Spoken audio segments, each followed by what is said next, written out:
Hello साथियों, welcome back to YouTube channel exam beginner. कैसे हैं आप? उम्मीद करता हूं आप सब सही होंगे। आज की हमारी जो वैकेंसी रहने वाली है वो रहने वाली है आईबीपीएस क्लियर के एग्जाम। आप देख पा रहे हैं सामने टोटल वैकेंसी हमारी 7855 आई है।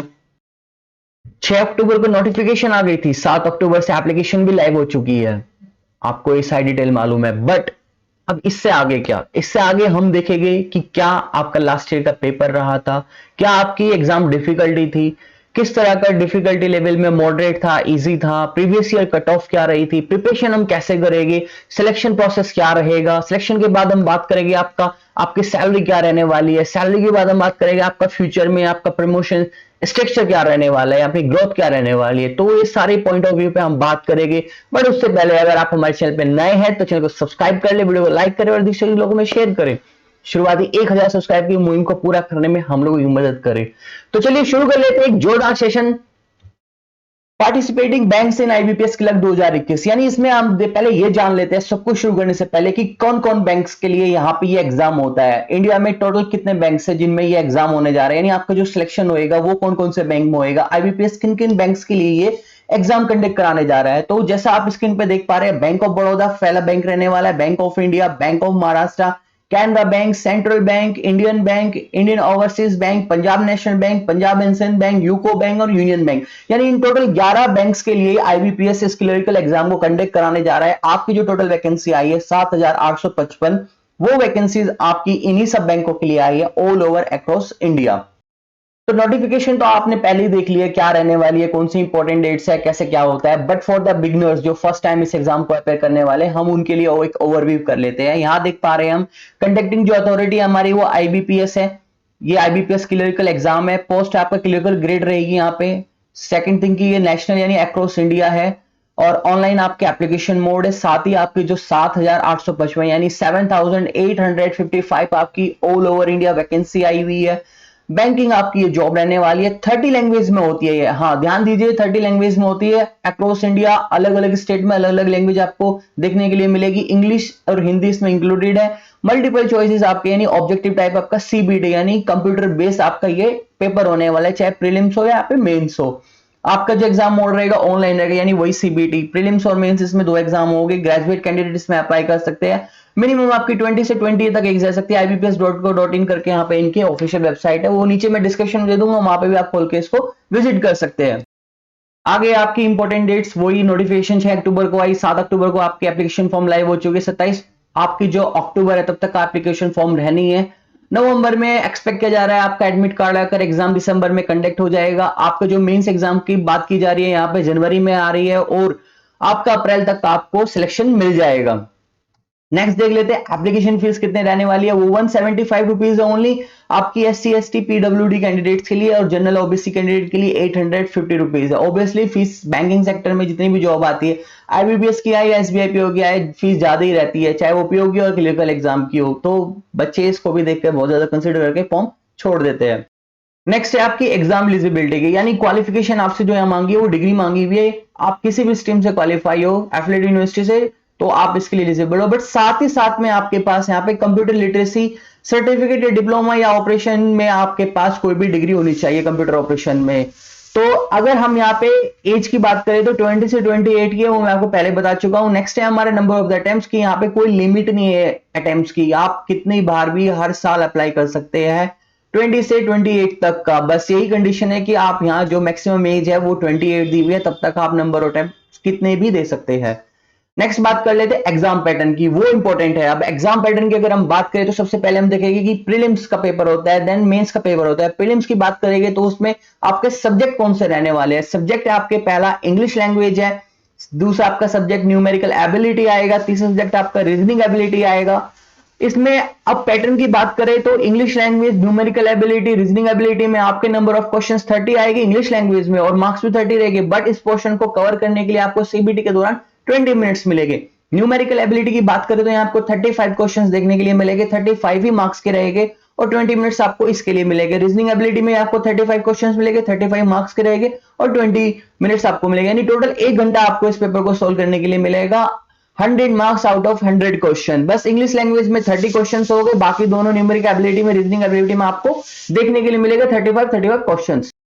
मेंस की बात करें तो मेंस में भी आपके 4 सब्जेक्ट रहने वाले हैं। जैसे कि आप हमारे प्रीलिम्स में 3 सब्जेक्ट थे, अब मेंस में हमारे 4 सब्जेक्ट हो जाते हैं। तो 4 सब्जेक्ट में हमारे रीजनिंग एबिलिटी पहला और कंप्यूटर वाला, एप्टीट्यूड हमारा पहला सब्जेक्ट रहता है, इंग्लिश लैंग्वेज हमारा दूसरा सब्जेक्ट रहता है और क्वांटिटी एप्टीट्यूड हमारा तीसरा सब्जेक्ट रहता है और जनरल फाइनेंस अवेयरनेस हमारा चौथा यहाँ पर सब्जेक्ट रहता है। यानी हमें जनरल फाइनेंस अवेयरनेस देखने के लिए हमें यहाँ फोर्थ जो नया सब्जेक्ट है वो देखने के लिए मिल रहा है मेंस में।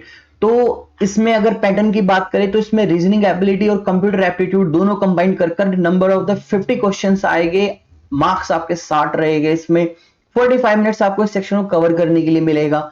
इंग्लिश लैंग्वेज जो कि प्रीलिम्स में भी था और इसमें भी है, नंबर ऑफ क्वेश्चंस 40 हो जाएंगे, मार्क्स भी 40 हो जाएंगे और 35 मिनट्स का हो जाएगा यहाँ पे। ये क्वांटिटी एप्टीट्यूड हमने प्रीलिम्स में भी देखा है और क्वांटिटी एप्टीट्यूड के क्वेश्चंस यहाँ 50 आएंगे, मार्क्स भी 50 हो गए और 45 मिनट्स आपको इस सेक्शन को कवर करने के लिए मिलेंगे। जनरल फाइनेंस अवेयरनेस जो कि प्रीलिम्स में नहीं था, ये 4 सब्जेक्ट है, इसके 50 क्वेश्चंस आएंगे और 50 ही मार्क्स के आएंगे और 35 मिनट हमें इसको सॉल्व करने के लिए मिलेंगे। यानी टोटल हमारा 160 मिनट का होगा, यानी 2 घंटे 40 मिनट का हमारा ये पेपर होगा, 200 मार्क्स का होगा आउट ऑफ 190 क्वेश्चन से। मैं आपको एक बात ध्यान दिला दूं, चाहे वो प्रीलिम्स हो या आपका वो मेंस हो, दोनों में ही नेगेटिव मार्किंग आएगी। 0.25 मार्क्स आपके ईच रॉन्ग क्वेश्चंस पे डिडक्ट कर लिए जाएंगे। मैं आपको एक बात याद दिला दूं, जो हमारे इस वीडियो को बनाने का पर्पस है वो सिर्फ ये है बिगिनर्स के लिए या जो फर्स्ट टाइम इस एग्जाम को अटेम्प्ट करने जा रहे हैं, जो जानना चाहते हैं कि एग्जाम किस तरह का आता है, क्या क्वेश्चंस पूछे जाते हैं, क्या हमारा एग्जाम पैटर्न रहता है, प्रीलिम्स में क्या होता है, मेंस में क्या होता है। तो बाकी मैं इसके बाद आपको जो नेक्स्ट सेशन दूंगा उसमें मैं आपको डिटेल दूंगा। डिटेल में मैं आपको बताऊंगा कि किस तरह से यहाँ पे हर सिलेबस में टॉपिक वाइज कोई क्वेश्चंस आते हैं, किस तरह के आते हैं, कौन सा टॉपिक इंपॉर्टेंट है, कौन सा टॉपिक इंपॉर्टेंट नहीं है। तो बने रहिएगा आप हमारे साथ। बाकी हम आगे देख लेते हैं कट ऑफ को। तो पहला सब्जेक्ट हमारा प्रीलिम्स में था इंग्लिश, वो हमारा 30 मार्क्स का हमारे क्वेश्चंस होता है, 30 यानी क्वेश्चंस ही आते हैं, 30 का मार्क्स का होता है। तो यहां देखा गया था लास्ट ईयर के प्रीलिम्स में कि आउट ऑफ 30 हम इजीली 27 क्वेश्चंस तक अटेम्प्ट कर पा रहे हैं, इसलिए इसकी जो डिफिकल्टी लेवल बनी थी वो बनी थी इजी। नेक्स्ट था हमारे रीजनिंग एबिलिटी। रीजनिंग एबिलिटी हमारे 35 मार्क्स का आता है, उसमें से भी हमने 35 क्वेश्चंस भी उसमें रहते हैं, उसमें से हम 30 क्वेश्चंस 28 टू 30 क्वेश्चंस हम उसमें इजीली यानी मॉडरेट लेवल पर हम उसे अटेम्प्ट कर पा रहे थे। और क्वांटिटी एबिलिटी की बात करें तो वहां पे 26 टू 28 क्वेश्चंस हम अटेम्प्ट कर पाए, ये भी आपका एक मॉडरेट लेवल में गया आउट ऑफ 35 क्वेश्चंस। तो इसलिए जो ओवरऑल प्रीलिम्स की कट ऑफ का एक डिफिकल्टी लेवल निकल कर आया, वो निकल कर आया इजी टू मॉडरेट था। यहां पर आप 70 से लेकर 80 क्वेश्चंस तक अटेम्प्ट कर पा रहे थे। नेक्स्ट है हमारा मेंस एग्जाम। मेंस एग्जाम में आए हुए क्वेश्चंस की हम लेवल चेक करते हैं, किस तरह के आए थे, कितने हम अटेम्प्ट कर पाए। तो इंग्लिश लैंग्वेज की बात करें तो यहाँ पे स्टूडेंट जो गुड अटेम्प्ट दिखाया था ना स्टूडेंट्स ने, वो मैक्सिमम 23 तक दिखाया था और रेस्ट ऑफ द क्वेश्चंस जो थे वो बाकी जो क्वेश्चंस थे वो हमारे लिए इजी नहीं थे अटेम्प्ट कर पाना, वो थोड़े ट्रिकी क्वेश्चंस थे। फिर भी ओवरऑल इसको आउट ऑफ 40 में से इसको इजी लेवल माना जा सकता है। रीजनिंग की बात करें तो हम मैक्सिमम 21 तक ही क्वेश्चन अटेम्प्ट कर पा रहे थे इजीली। बाकी जो क्वेश्चंस थे आउट ऑफ 50 वो हमें थोड़ा ट्रिकी थे, इसलिए उन्हें डिफिकल्ट लेवल में रखा गया रीजनिंग वाले सेक्शन को। क्वांटिटी एप्टीट्यूड को इजीली लिया गया क्योंकि यहाँ पे स्टूडेंट आउट ऑफ 50 में से 30 मार्क्स तक का इजीली अटेम्प्ट कर पा रहे थे, बाकी 20 क्वेश्चंस वहां पे थोड़ा ट्रिकी थे।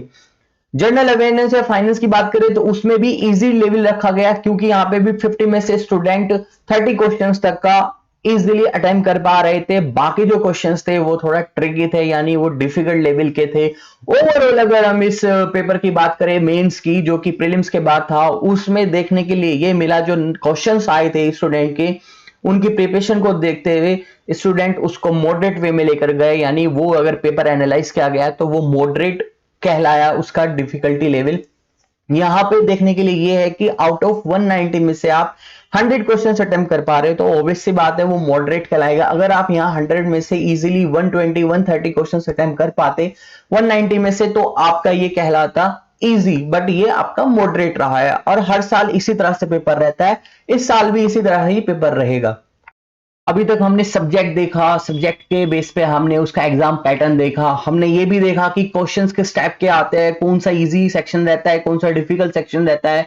अब पेपर होने के बाद हमारी कट ऑफ क्या रहती है, यहाँ स्लाइड में हम ये देखने वाले हैं। ये है प्रीलिम्स की कट ऑफ जो कि लास्ट ईयर आपका एग्जाम हुआ था।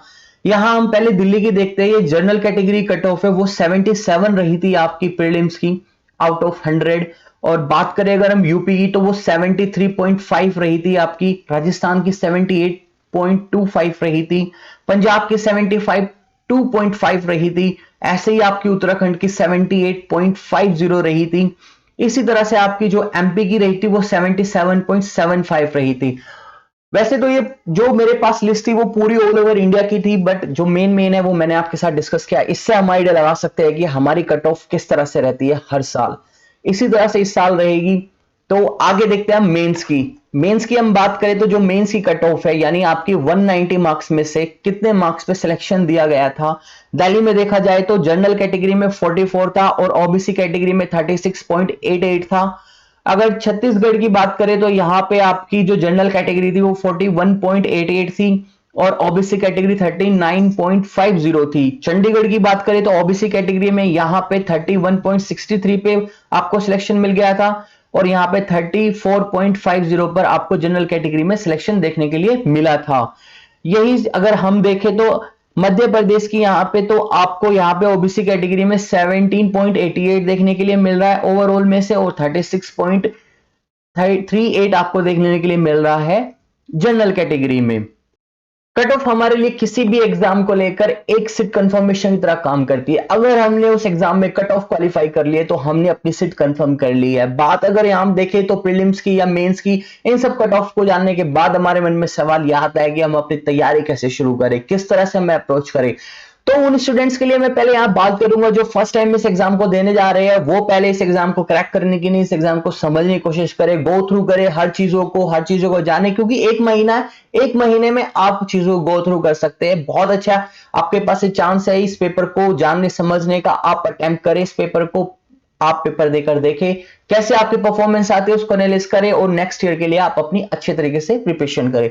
बाद में अब उन स्टूडेंट की करता हूं जो ऑलरेडी पिछले 2 या 3 साल से अपनी प्रिपरेशन को कंटिन्यू रख रहे हैं, इस पेपर के लिए तैयारी कर रहे हैं।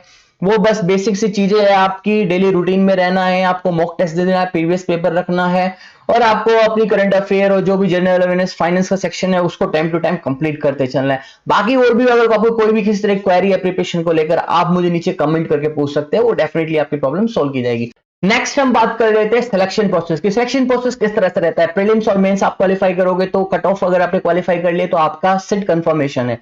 सीट कंफर्मेशन होने के बाद अगर देखा जाए तो 2 या 3 मंथ में आपको ज्वाइनिंग लेटर आपको मिल जाता है। इसमें आपकी 0.25 की आपको यहाँ पे नेगेटिव मार्किंग देखने के लिए मिलेगी, चाहे प्रीलिम्स हो या मेंस हो। नेक्स्ट है आपका सैलरी, कि आपकी सैलरी क्या आने वाली है सिलेक्शन प्रोसेस के बाद फर्स्ट हैंड की, यानी एक आईबीपीएस क्लर्क की फर्स्ट सैलरी क्या होती है ये अब हम जान लेते हैं। 19,000 के करीब आपकी बेसिक पे रहेगी।